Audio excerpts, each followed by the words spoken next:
All right, so we got to go over the show notes for this week. Okay. Download location of the week is going to be Norwalk, Connecticut. Our good friend Vin Fronte. Because he's our creator spotlight. Excellent.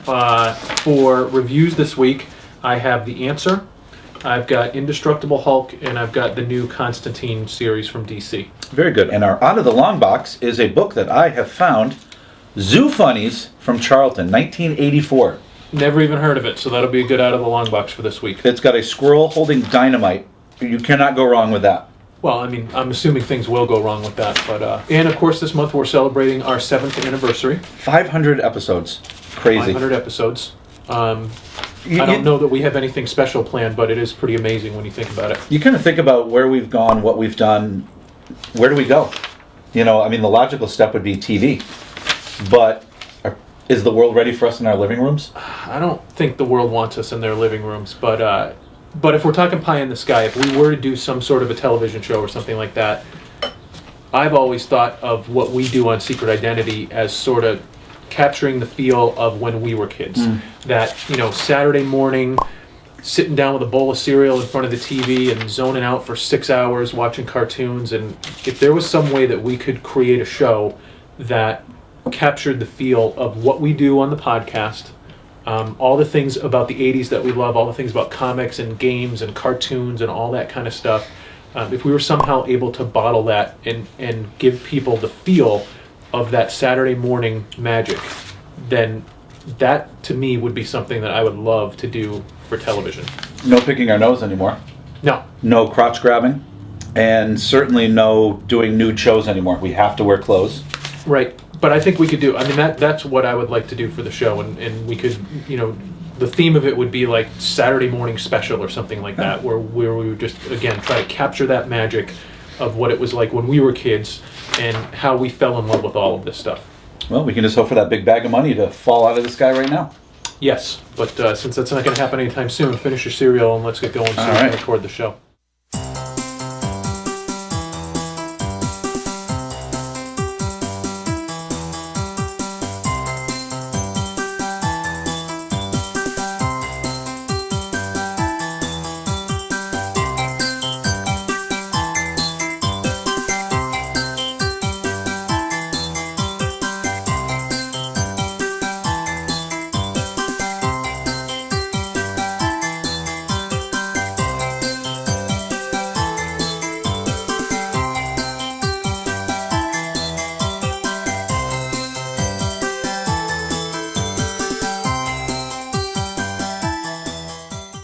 So in the news today, Brian, we're going to be talking about IDW. Okay. We love IDW.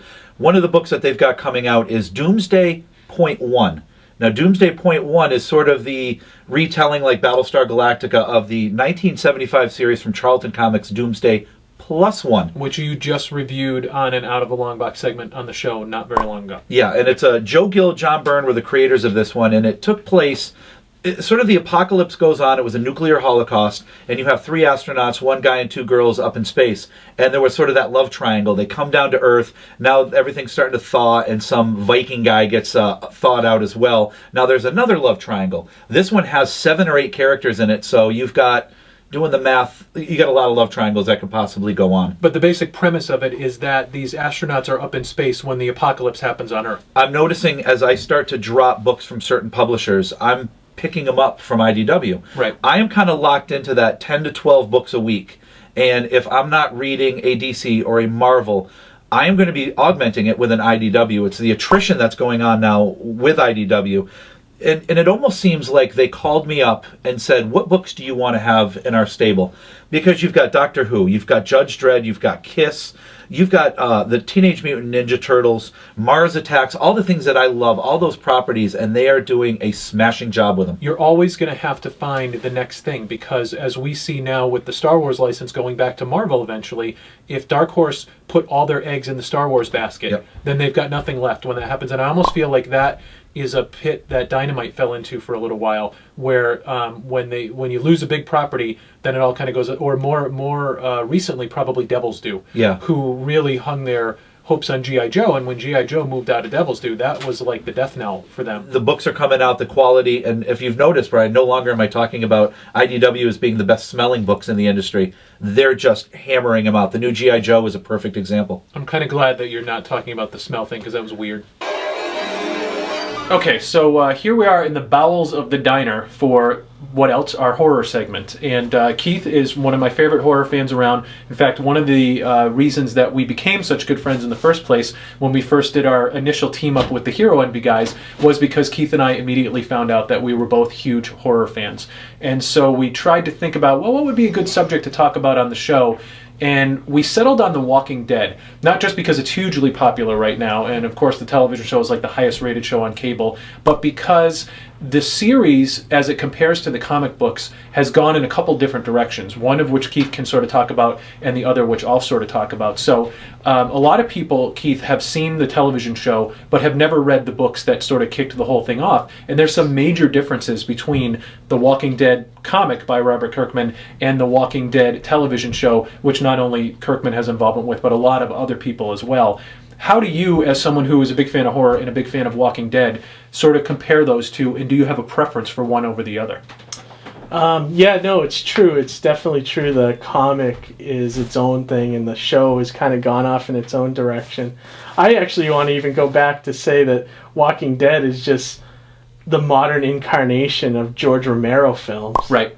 I mean, like, and that's why I think it's the key to its full success, is that it's just Romero updated for this modern age, you know. But I have to say, out of the two, I prefer the show over the comic, because I think the comic with Robert Kirkman, and I don't know if you'd agree with me on this, but I don't think the comic actually got good until the middle of the series.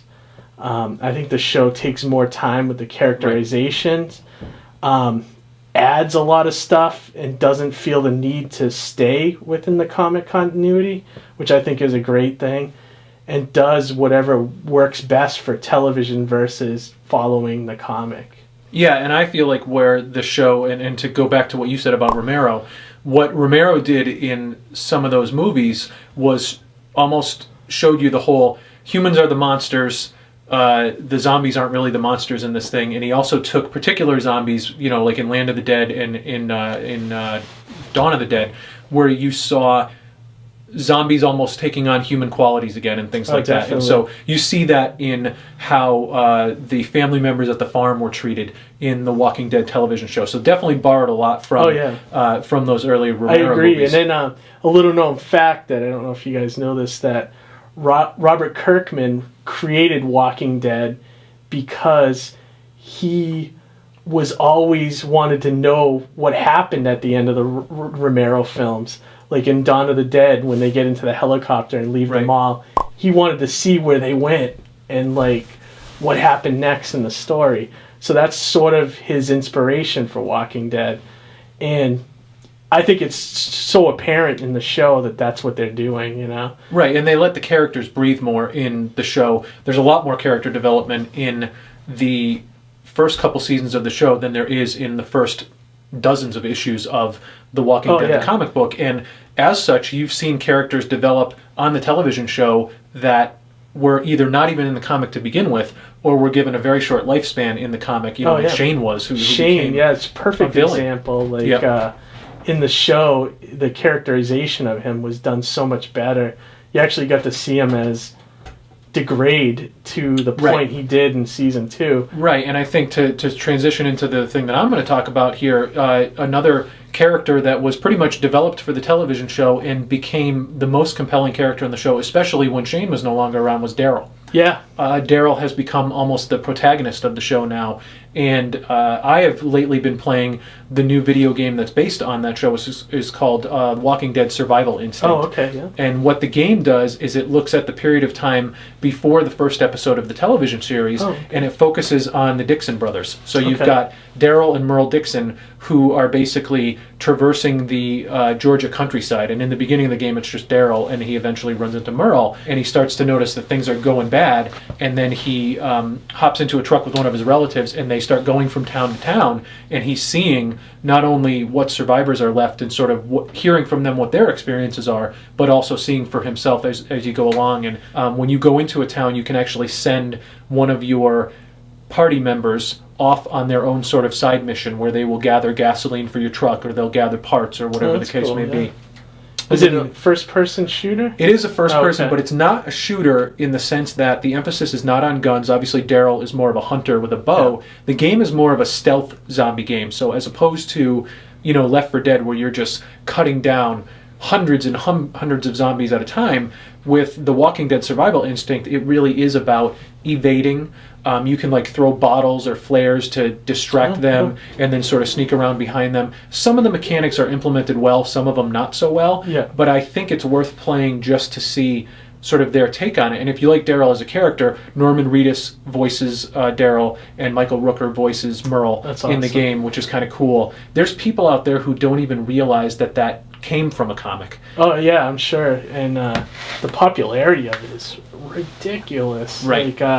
I just saw on the news the other day that it's a cable show beating network television. Right. And not only that, but Talking Dead, the show silly after the silly show after is beating network shows. Right. So the property is huge, and it's awesome as a horror fan to see something that, normally for us would be such a niche sort of property just become this mainstream worldwide hit. Yeah. So it's kind of awesome, and it's kind of cool to think about what's going to be the next thing like that. What's the next Walking Dead when it comes to horror or something like that? So maybe that's something that we'll talk about in one of our future segments. So for our next comic review, we're going to talk about Age of Ultron, and now you started reading this a couple weeks ago. Yep. I just picked up the first issue of this, and I'm a little bit confused, so maybe you can sort of clarify for me. But Age of Ultron Book 1 is a book that sort of starts somewhere in the future, but they're telling you it's now.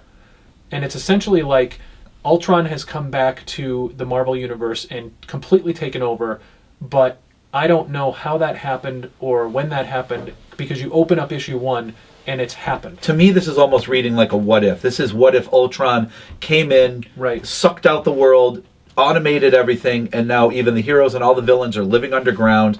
What I kind of was looking for is usually when you get into a Marvel comic book, you've got that first page that really gives you the recap of this is what's been going on and this is how this happened. And the recap page in this one basically says, Hank Pym of the Avengers created the artificial intelligence known as Ultron. It hates humanity and it has returned. So there you go. So, but I'm turning the page thinking, oh, okay, so we're going to see Ultron coming back. No, he's already back. Yeah, he's back. And what you see is New York that has a giant mechanical construct has landed on top of the entire city. And now Ultron has taken over, and it's very much like the future universe that you see in the Terminator movies. It is Hawkeye that's the main character, because you see him going through the streets and following a young woman up to like a brownstone where she goes in and meets with a couple of guys, and you see that there's this kind of human trafficking sort of thing going on that's being led by Hammerhead and the Owl. So you're sort of getting in this first issue the world building of it's really bad right now. All the heroes are living underground. Hawkeye exposed them by going out and rescuing another one of their colleagues, and now they're trying to come up with a plan. But the guy who's supposed to lead them in Captain America is a guy who at this point is completely broken. You see him sitting in a corner at the end of the issue, basically overwhelmed and emotionally just distraught, where he's not leading them right now. He's still trying to wrap his mind around whatever the heck is going on. And that's that last page probably sucked me right in more than anything, because you also have Tony Stark, who's becoming super ultra paranoid about everything. And the creative team of Brian Michael Bendis, Brian Hitch, the penciler, and Paul Neary, the inker, Paul Mounts, colorist, Corey Pettit doing the letters, I think did a bang-up job on this book. The visuals are gorgeous. There's a couple scenes where when the Ultron robots are flying above and they send shockwaves, and they draw it in there where you're kind of squinting reading the panels, thinking, this is hurting my head. Right, because it gives that sort of fuzzy camera focus, shaky cam thing look to the panels. And every time that they would show the cityscape, all I heard was the theme when they would play in the Star Trek movie, the very first one, the Star Trek, the motion picture.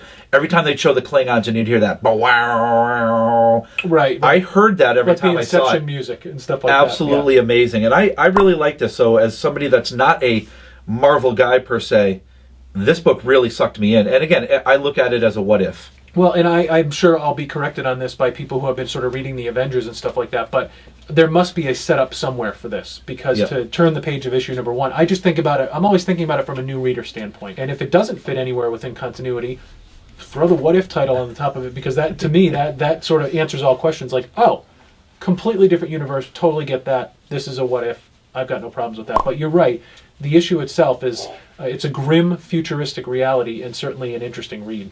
Not only do you get a cardstock cover, not only do you get an embossed cover, foil cover. Well, and that's definitely Age of Apocalypse, because at that point in time, everything was foil covered at that time. So. And welcome to a very special Plastic Fantastic. Now, we got our good friend, my brother John Cimino here, and you know that anything can happen, so that's why we have the video going, simply because we need stuff for the lawsuit. We need to make sure when it gets out of hand. You are here to talk to us about one of the coolest toys ever, and that is the Elastic Mego Stretch Hulk, with Boxy from Battlestar Galactica on the box, if I might add. How you doing, buddy? How you doing? Good. First off, this is called Plastic Fantastic, but we're going a little different here. We're going to go Latex Fantastic. I have no rhyme for latex. It's okay. I probably shouldn't have a rhyme for latex. But why this is so special, Matt, is because, first off, there's only 12 of these Hulks, Mego Elastic Hulks, in existence. So actually only 12 left. Only 12. And every single one of them have been restocked, whatever, put back together because they leak, because they're filled with corn syrup. And the funny thing is, mine hasn't. Mine is the only one in the world that is perfectly in mint condition, and it's the best one ever. And no leakage. No leakage at all, no nothing. But I'm going to show you why. No oily discharge. Right, oh, no. Hopefully we get that later. But first off, we're going to show here, this is the directions to it. The directions say putting on the pants. Yeah, well, kids, they're kids. But I'm going to tell you why, Matt, once again, why my Hulk is in perfect condition. Because these things break down and all that. There's a couple little secrets that I'm going to expose to the world here. First off, inside here we have the Hulk. Now, I put this in a gigantic Ziploc bag, and I try to take out the most air that I can. Because what destroys the latex? The air. So, you got to protect it. You got to protect it. So what I have here in this is what they base turkeys with on Thanksgiving. I don't think the Magna Carta is as well preserved as this is. No. But I actually have the Hulk in this bag, and then I wrap them in a towel, purple, I mind you. Now, while it's in purple, notice that I'm not touching the Hulk yet. You're not touching the Hulk. So before we do this, I'm going to show you the Hulk and how we clean it and stuff. So the first thing we take is our latex glove here. Now, you have a daughter. Yeah. Did you take this much care of her when she was younger? I'm pretty sure you didn't wrap her in a towel and put on latex gloves before you touched her. No, I didn't actually. No. So, because we have oils and dirt and all that stuff on the skin, and that also breaks down the latex, so we don't want to do that. You don't take this much care cooking a turkey, you know. No, I'm filthy when it comes to... Okay, now that I got these, we're going to open up, and let's see the beauty that is the Ooh. Hulk. As you see right here, this Hulk is in absolute mint condition, his skin is all perfect, and usually when the latex it starts fraying and breaking down, but I'm going to show you why this one has it. It smells like goodness. Do I have to have anything on my nose so I don't get the oils of my nose on them? No, right. But so this is what I discovered. You needed like a latex preserver, and what I have here is an ultra latex shine that every 6 months you put this on the skin. So could you open that up for me, Matt? Is this on your calendar? Yeah. Like, beep, beep, beep, beep. Oh, gotta watch Hulk. And I got my little. You get something like like a towel here. I like to use this because it's cute. Yeah, it's Hulk on Hulk. So what I do is I put this in here. I put that. You don't want to use too much and all that. And then we'll take this Hulk right here with the little this, and look at that shine. And that's all you have to do. Every 6 months, you try to get his toesies here. Be a part of history. But I don't want to touch him. No. I'm afraid. We don't want to know with those oily hands. Oh. And see what He's hard. Well, yeah. It's not soft. It isn't like it. I mean. Well, the corn syrup gets hard, but if you keep them in when it starts warming up, it gets a little more. It feels more like stinks. heat. Oh, Stinky. smells like Gamma Goop goodness. Oh. Okay. But that's what you do. And if you notice on a lot of these toys, like it leaks around here in the Stretch Armstrongs and all that stuff. It leaks in the neck it cracks a little bit, but this is a big reason why this has been preserved since 1979. And all those Stretch Armstrongs, those Stretch Monsters don't. And that's all you have to do. You do it probably every 6 months, and then you just keep him, and he gets the shine, and that's basically it. No, you can't stretch him anymore. No. But you can't really display them either because you can't put them in the sunlight. You can't have light, you can't have sun, you can't have people touching it. No. You can't have oxygen. No, but you're kind of trapped. but it's having the glory of having the best one. Now the funny thing too is that you're completist in this. Yes. You've got the box, you've got the directions, you have the case shipment that they came in. Yes, that's as you can see right here, and I have it wrapped up in like comic book bags because I don't want the box to actually get injured or ripped. Because comic book bags will protect it from a bullet. Well, yeah. But you know, it's funny. When I got this shipped to me, it was shipped in a box. Yes. And this was a very expensive box, but they used to put, if you could see, with the box, you could put 6 different Hulks in. That dude's like 40 now. But you can put the Hulks, they can fit 6 of them. Yeah, but this is the actual shipping box, and that's pretty rare, because I don't know if there's another one in existence. Yeah. So having the greatest Mego Elastic Hulk with the shipping box, and this is the best box in existence too, that had, it's the best, there's only 2 others that I know of full boxes, but I know they're ripped and all that stuff. But I mean, like, well, what can you do? Do you guys talk? Like the other guys who have the Mego Stretch I know Hulks? every single one. And the guy with the next one is a guy from Philadelphia.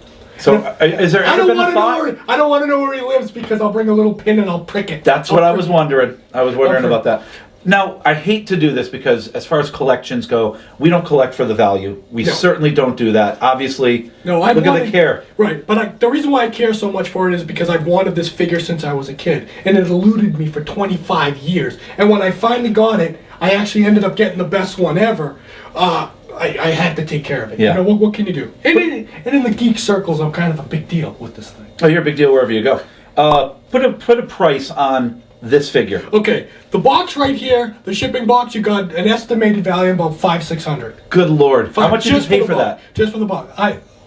That's the, when you know, a little bit. I can't, you know, I don't want to. Well, you know, the reason I'm asking is because if I ever came home with a box that I paid $500 for, I'd be living in that box out in the street. Yeah, but and drinking corn syrup out of the Stretch Hulk. And this Stretch Hulk, being what it is, and it's very well known on the internet and on the collector circles, this Hulk's probably a value of, the usual ones can go for $8,000. This one's probably a value of, I would say, between 10 and 11. If you meet the right dealer, Yep. you know, the right buyer who loves Hulk and all stuff, I could probably get more, but it'll never be sold. I mean, it's the only one in this shape left. So we're talking about, once again, 10 or 11. It's going into the ground with you. Oh, yes. In your kiss coffin, it's going to be you and Mego Stretch Hulk. And that's what I'm going to do. But so this is an authentic piece, and this is the only piece you're going to see in this condition. And you know, I'm glad to say that I have it. So Matt, before we go, do you want to hold it? I'd love to. Okay, here's your pair of gloves. Oh, it really?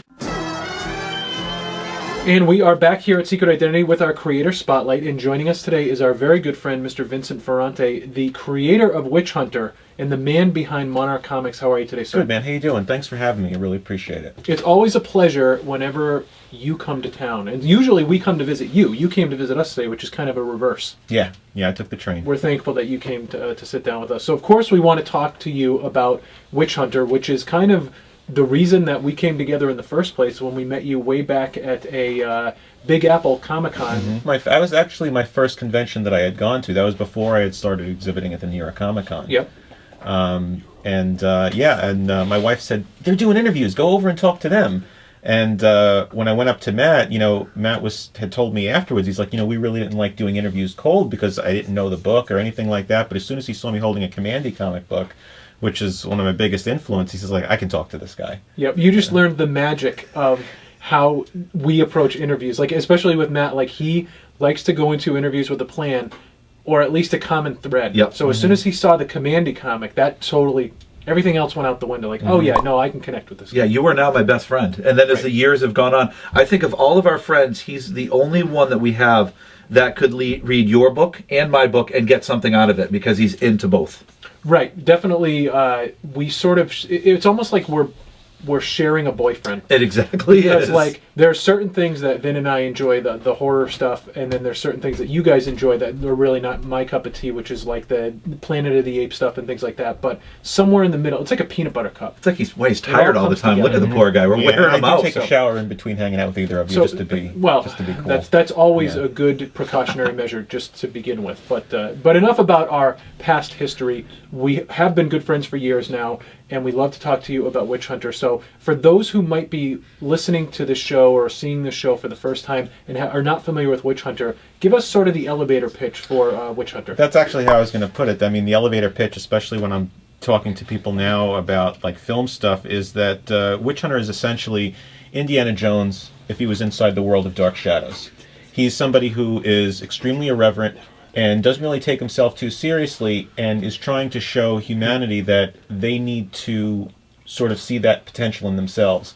The long story short about it is that there's an Illuminati-like group called the Scarlet Circle, which is led by these evil witches that have taken all the dispossessed races of the earth, the ones that we've forgotten about, the ones that no longer fit into our society, that we've pushed into other dimensions or underground like the dwarves. And what Witch Hunter is trying to do is he's basically just trying to give humanity the chance to realize its potential before the Scarlet Circle basically draws all the energy out through the products that we invest in, which they're behind, the governments that we invest in, and basically tell people, look, you better start using the world and using, and discovering yourselves before you lose it. Well, and one of the things that I love about Witch Hunter the property is that, as we just talked about in our relationship with you, there are certain parts of your interests that are more like mine, and there are certain parts that are more like Matt's. And I feel like Witch Hunter is one of those books that caters to a lot of different audiences inherently in the character that's created. So you can read an issue of Witch Hunter and you've got some Hanna-Barbera in there, you've got some Saturday morning cartoon in there, you've got some superhero comic in there, you also have some horror elements in there, and you've got, in a recent issue, some Shakespearean elements in there. And so there's a lot of different audiences that I think Witch Hunter plays to, so anyone can pick up an issue and find something in there that they can connect with. Oh, yeah, thank you. And I mean, that's one of the reasons that I like doing it that way, because just like I think the best horror is done with enough comedy into it, life is not all black or white. It's not all humor or drama. It's all things, and that's what I like about Witch Hunter, is that he can sort of fit into any world. And I write it as an all-ages comic book, so that one issue you might have him fighting a character called the Scarlet Mummy, whereas the next one he'll be encountering the reincarnated Lady Macbeth. And I also want to build an iconic rogues gallery, the things that people will recognize, but at the same time they've never seen before. So you'll see Lady Macbeth, everybody knows who she is, but who's ever put her in a comic book adventure before, where she's now basically like, Scream Queen type of villain. So, we like to keep it fun, but at the same time I want anybody to be able to pick it up and get their superheroes, their pulp, their horror, their monsters, and basically you never know what's going to be around the next corner. Like the artist Scott says, it's like a big party. So one of the cool things that I have noticed is the covers. You have got a classic artist doing the covers, Frank Bruner. Mm-hmm. He's a guy that I have loved as a kid. I know that's the same bond that we have. You've loved this stuff as well. And I'm hoping that you have a much better story of how you got him doing the covers than, well, I walked up to him, I asked him, and he said yes. So what's the story about how you got Frank Bruner? It is actually a better story. I emailed him and I said, would you do it? And he said yes. And he really dug it, because he said, yeah, it looks cool, I'll do it. And the reason that I asked him is that, number one, he is my favorite comic book artist. He started doing Doctor Strange back in the 70s. That's what got me, one of the things that got me hooked into comics. I have to understand that I do need a draw, but if I'm going to have a draw, I want it to be an organic draw. Somebody who is associated with monsters, somebody who's associated with sort of the Bronze Age style that I like, sort of the over-the-top superhero and horror and mysticism that Frank has become associated with, both as comic book artist and, he also did, Howard the Duck, which there's humor in my book, and the fantasy art that he did. So I wanted somebody to be a cover artist that would do every single cover. His versions of the characters that are on the inside are actually turning out to be sort of like fast forwards, because when you see them appear again,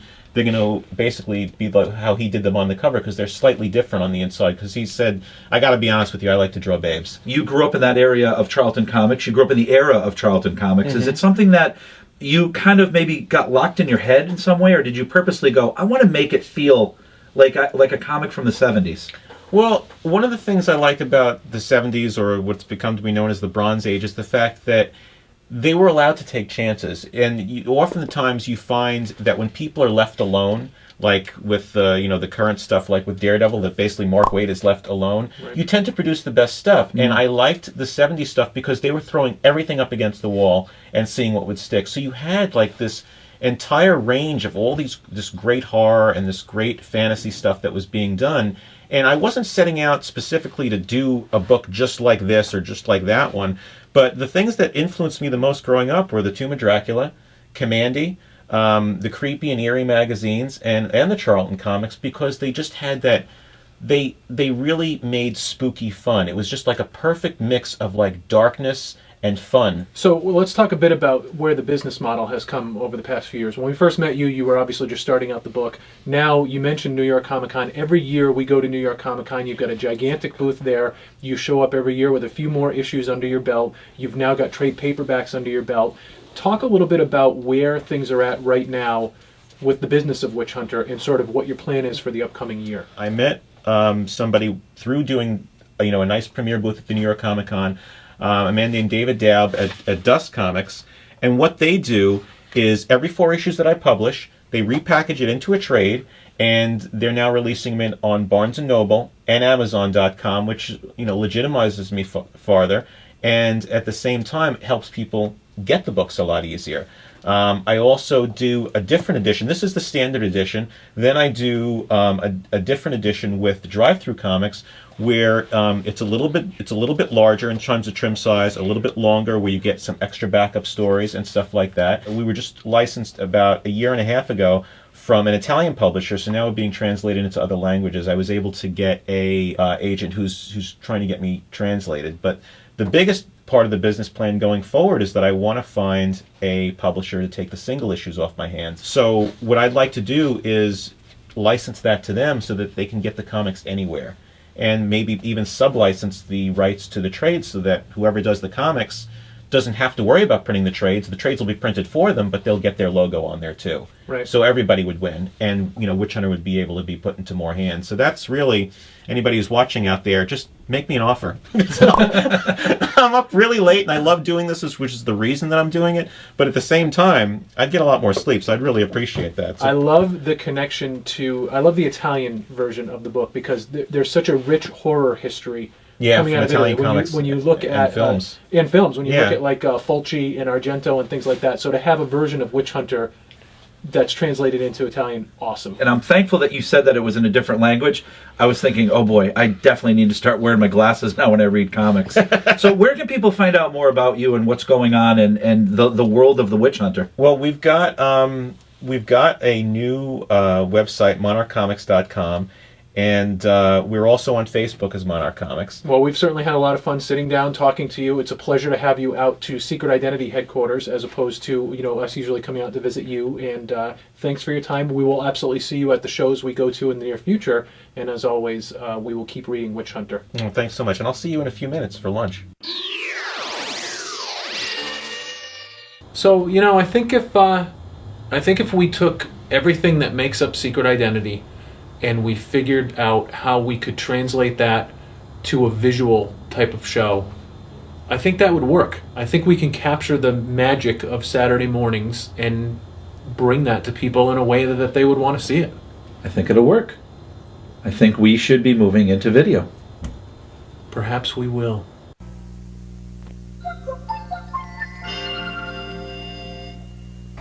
It's something in my eye. Oh, God. Never fear, son. Take your bottom lid and lift it over your top lid. This will create a tear, and whatever's in your eye will now come rolling out on your cheek. Oh, thanks, Matman. My pleasure, son. My pleasure.